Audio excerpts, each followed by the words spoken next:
Clergy of most faiths have been silent about the high cost of American militarism. And I assume that the phrase "the high cost" refers to costs of many kinds in many domains and in many parts of the world. And he poses the question to you both: any thoughts on why clergy have been largely silent, or in many cases silent, about American militarism? I don't know why. It is a hard thing to explain. I think this is one of those areas where awareness of the way, I hate to blame mass media, but the way the language gets imposed, it means that if you ask any questions, you're unpatriotic. And that's not what the tradition has been. You've always been free to ask it, and it should well come back. I'm not, again, quite in total agreement with the premise, because I see so many releases, I see so many kinds of things. Partly it's in the nature of the way religion is organized.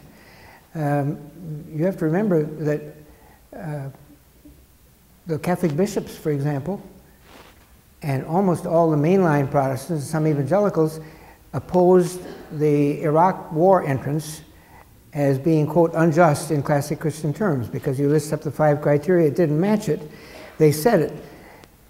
One of the things I think in religion you have to notice too is the wonder of our society is religion is extremely responsive to the people. I call it the politics of pulpit and pew.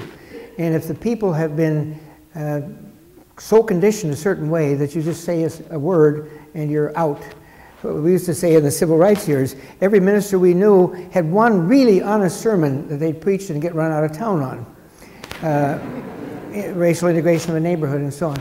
I think that's kind of been here too. What I observed and tracked in the Iraq war, no, the first war, the senior Bush, Desert Storm. Every Catholic bishop, every Methodist bishop, every Lutheran bishop, everybody else, and pastors all over the place were opposing it. When it started, they couldn't do that anymore. Sure, they should have had the courage to do it. They wouldn't have been understood.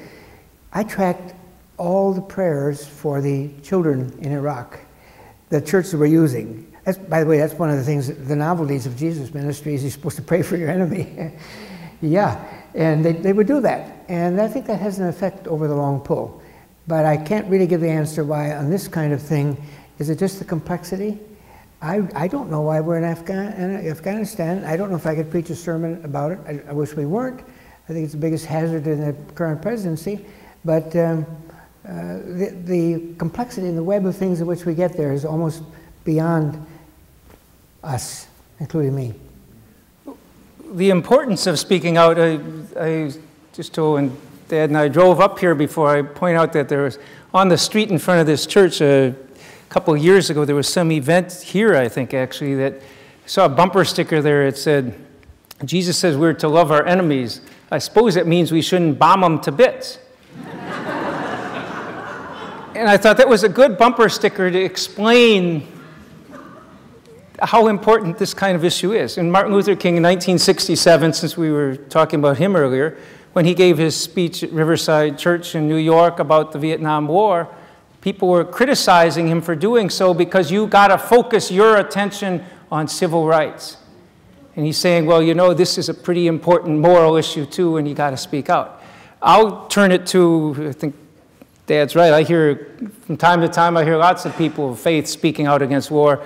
Turn it to the political side of it, and I think that politicians' fear about it is, again, the same one. You don't want to offend people too much. If the public isn't ready for it, or at least there's the sense the public isn't ready for it. But again, that's where the speaking out is most important, where you can move the public opinion. If nobody speaks out against the war, everybody assumes, oh, everybody's in favor of the war. But if you have people who are willing to stick their neck out and talk about it, I think it's important. I wrote a column recently about the cost of the war, because our share of the war, just Minnesota's economic dollar investment in the military, is about $12 billion a year. Our entire state budget is $17 billion a year. And I was suggesting if we're spending 10 times what the next highest country in the world, I think it's China, is spending on military, if we cut that in half, we'd still be spending 5 times what anybody else in the world is spending on, and that would be $6 billion a year just for Minnesota, which is about twice what our 2-year, $7 billion projected unattainable budget could be fixed for. So it is an issue that we ought to be talking about. National politicians ought to be speaking out. Frankly, we need the money here. Eisenhower, we need taking the money for those purposes is robbing it from other things. But the same sort of thing on crime issues. Oh, you don't want to be soft on crime. The Willie Horton ads against Michael Dukakis, politicians are scared to talk about that. And there's this group here in Minnesota, Second Chance Coalition, talking about giving people a second chance in life. Because once you commit a crime here, you basically are going to be punished the rest of your life. You can never get a good job. You can never get decent housing because you got a record. And trying to change that, and they say, you know, we know there's all this tough talk and you got to be tough on crime. And I said, well, don't diminish your message, because your message is actually really tough on crime. Yours is smart tough, preventing the crime, giving people a chance other than crime. But so in other words, let's talk smart tough on crime versus what we're doing is dumb tough on crime. Maybe in the military, the message should be, you know, if we do something to help other countries, if we invest in trying to build friends with other countries, we're less likely to be throwing bombs at each other. And that's the way we could.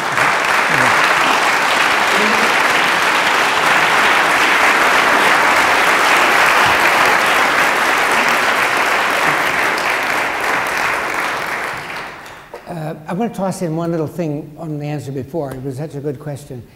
When I was saying that a church shouldn't be billed as the social justice church, they all should be, and when I talk about the silence of the churches on the war issue, I don't really mean, where's the pulpit here? I don't really mean that sermons should be devoted to that all the time. It'd fall apart if it's done it. People get it all over the place, and if you ever think about it, the sermon is an awful place to succeed in this, because we are a democracy and a republic where the laity should have the same right to it.